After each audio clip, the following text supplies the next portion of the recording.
Today's lecture is about importance of soil resistivity in designing of earthing. The learning objectives of this lecture are importance of soil resistivity in the designing of earthing, recommended values of soil resistivity, factors affecting soil resistivity, how to measure soil resistivity, factors which may lead to error while measuring the soil resistivity, how to reduce soil resistivity. Now, I will cover all the objectives one by one. So, let me see what is the importance of soil resistivity in the designing of earthing. The soil resistivity play a vital role in designing of an earthing system. For substation earthings, the key design criteria are the touch and step potential, which are greatly influenced by soil resistivity. For other type of grounding system such as industrial plant or commercial or residential building, the key design criteria is the overall resistance of earthing and current density on the surface of earth electrode. These are also dependent on the soil resistivity. Hence, the accuracy of design of earthing depends on the accuracy of the measured value of soil resistivity. To achieve minimum earth resistance, the soil resistivity must be minimum. In figure, we have indicated the touch potential and step potential. This figure is pertaining to a switch yard where a jumpers of the electrical wire are going through a structure. Suppose there is a fault, means a jumper gets in contact with the structure, that is pole. The fault current will flow from the live wire to the structure to the earth mat shown in the figure. Now, if any person come in contact with this structure, then the potential between the ground up to the point of the contact is known as touch potential. On the other side in the figure, the potential between a step, that is the potential between a one step of a person is known as step potential. Generally distance is taken as 0.5 meter. In this case, we have indicated that soil resistivity is high. When soil resistivity is high and person will come in contact or a person come in near to that faulty structure, then he may get electric shock or may be electrocuted, because earth resistivity is high and body resistance of the human who is coming in contact of this faulty structure is less. Therefore, the fault current will find its path through the human body as shown in the figure. Therefore, we have to ensure that soil resistivity must be minimum, and it also indicates the importance of the soil resistivity in designing of the earthing. This slide shows the recommended values of soil resistivity. There the different type of the soils are shown and mean value of resistivity in ohm meter is shown. From figure, we can see that swampy soil or bog soil having the resistivity towards the minimum side, that is 1 to 30 ohm meter, and the granite and sandstone has the resistivity in higher side or maximum side, that is 1500 to 10,000 ohm meter, and there are different type of the soil shown in the slides with respect to their resistivity. Let me see what all the factors on which soil resistivity depends. The factors are soil conditions, moisture, dissolved salt, physical composition and climatic conditions. In first graph, the salts are added in percentage to the earth, means different type of salts are added near to the earth electrode, and we are looking that the earth resistivity are reducing. The second graph states that if moisture contents in percentage increases, the soil resistivity decreases. In the last figure, third figure, where we have seen the resistivity with respect to the temperature. From figure, at 0 degree centigrade temperature, the resistivity is high, and as the temperature decreases, the resistivity increases, because when temperature decreases, the moisture contents available into the earth soil gets frozen, which provide the high resistive path to the fault current. Now, we will see how to measure the soil resistivity. The soil resistivity measurement for earthing purpose is carried out by electrical profiling method. The electrical profiling of the soil is done without any excavation by injecting a current and measuring voltage drop at different spacing. The most popular and user friendly method is Vanner 4-point method. In Vanner 4-point method, the resistivity is measured by using 4 spikes with equal spacing connected to the soil resistivity meter or earth resistance meter. The figure shows a digital earth resistance meter or earth resistivity meter. The two extreme spikes are known as a current spikes and the two middle spikes are known as a potential spikes. The distance between spikes are kept equal. The current will be injected through the extreme spikes, that is current spikes. There will be a potential gradient in the mean area and the drop in the potential is measured between the potential spikes. The meter will display the resistance which can be used for calculation of the resistivity of the soil by using the formula as shown below, or the meter can provide the soil resistivity directly. The value of V and I will give the resultant R of the soil resistance R. In the formula, soil resistivity equal to 4 pi AR upon 1 plus 2A upon root A square plus 4B square minus A upon root A square plus B square, where what is A? A is the spacing between the spikes which is equal for all spikes and B is the depth of the spike. So, by this method we can calculate the resistivity of the soil, and after calculation of the resistivity we will design our earthing system. What are the factors which may lead to error while measuring the soil resistivity?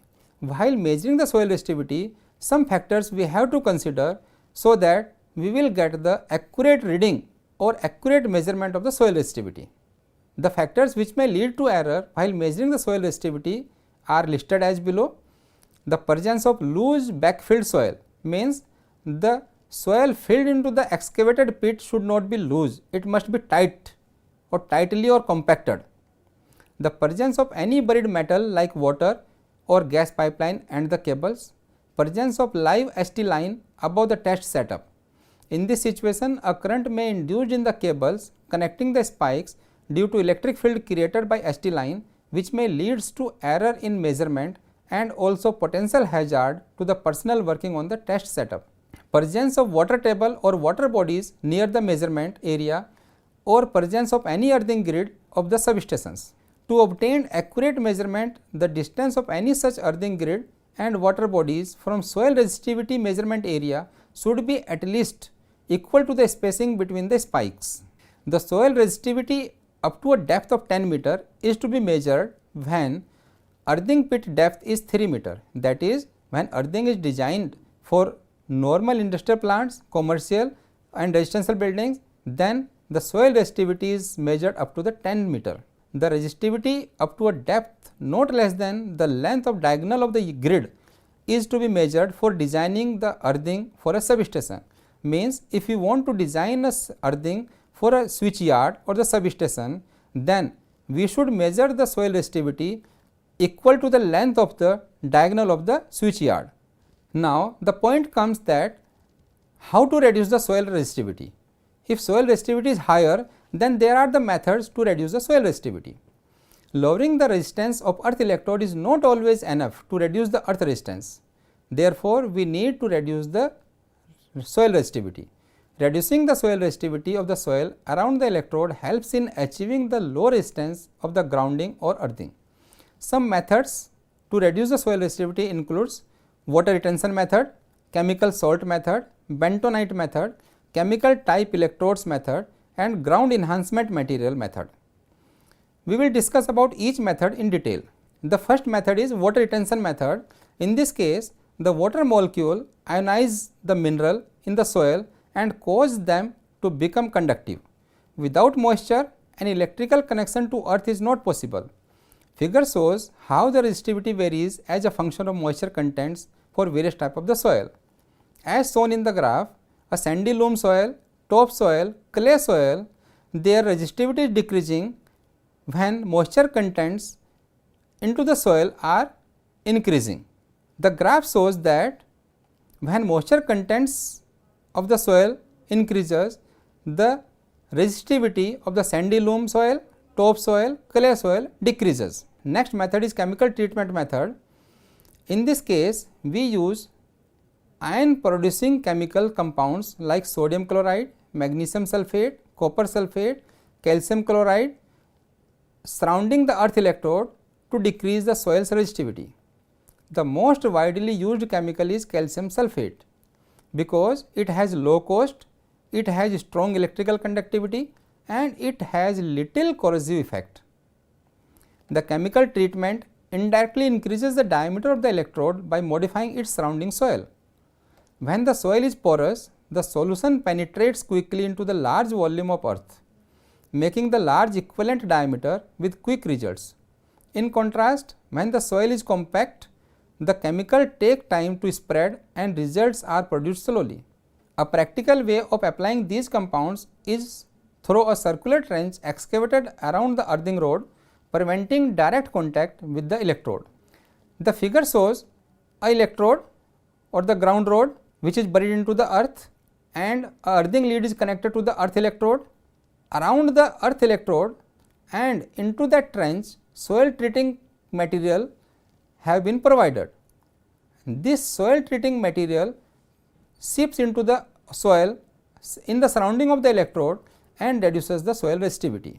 The next method is a bentonite method. What is bentonite? Bentonite is a fine grained, highly absorbent clay formed by volcanic actions. It may be used as soil replacement and filler material for electrical earthing in places having high resistivity. Bentonite is chemically hydrated, innately stable and retains its property over time. Bentonite absorbs moisture from the surrounding soil and swells up to several times its dry volume. It adheres to the surface of earthing electrode and reducing the contact resistance and increasing their diameter artificially. The resistivity of bentonite depends on water content. Water inside the pores allows the electrical current to move through the bentonite. The resistivity value is lower in the liquid state than in a plastic or a solid state and is in the order of 250 ohm centimeter at 300% moisture. Bentonite performance is highly dependent on the amount of rainfall, soil moisture and temperature at the site. In hot climates, the soil dries out and the bentonite does not work as desired since it gets separated from the electrodes, which increases the resistance of the ground. Next is chemical type earth electrode. Chemical earth electrode are suitable for high resistive soil, that is in rocks, mountains, stony soils and places having excessively low temperatures. Chemical earth electrode is filled with mineral salt distributed evenly. It has holes along its length allowing the entry of soil moisture. The moisture combines with the salt and saline solution is formed.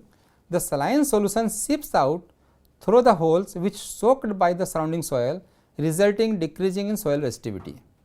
The chemical earth electrodes are available in copper, stainless steel and hot dipped galvanized iron material. The length of chemical earth electrode varies according to type and methods of earthing. The chemical type earth electrode may be installed by drilling holes in the ground, and for rocky soil, manufacturers offer horizontal rods. It is customary to place a ground enhancement fill around the rod to improve the interface with the soil. These rods having a removable cap for inspection, adding chemical solution and maintenance. The figure shows chemical type earth electrodes. In this figure, we can see that there is a excess well cover, then removal cap for the maintenance and putting the chemical, then conditioning salt, pig towel connected to the ground, grid or down conductors, then leach holes, moisture reservoirs. Like that, all the components and all the parts of the chemical earth electrode are shown in the figure. The next method of reducing the soil resistivity is grounding enhancement fill material. In this case, we replace all or part of the soil around the earth electrode with the low resistivity filler material which reduces the soil resistivity and help in reducing the earth resistance. The higher the percentage of earth swept, the lower the ground resistance. A grounding enhancement fill material have resistivity as low as 50 ohm centimeter, much lower than bentonite. It is put in a circular trench around a earth electrode or around the substation grounding conductors, either in a dry form or in a slurry form. The main properties of grounding enhancement fill materials are constant resistance, low resistivity, maintain moisture, provide stability, low freezing point, resistance to leach, non-corrosive and maintenance free. It is used in a chemical earthing. From this lecture, we had covered the earthings and its dependency on soil resistivity. Thanks.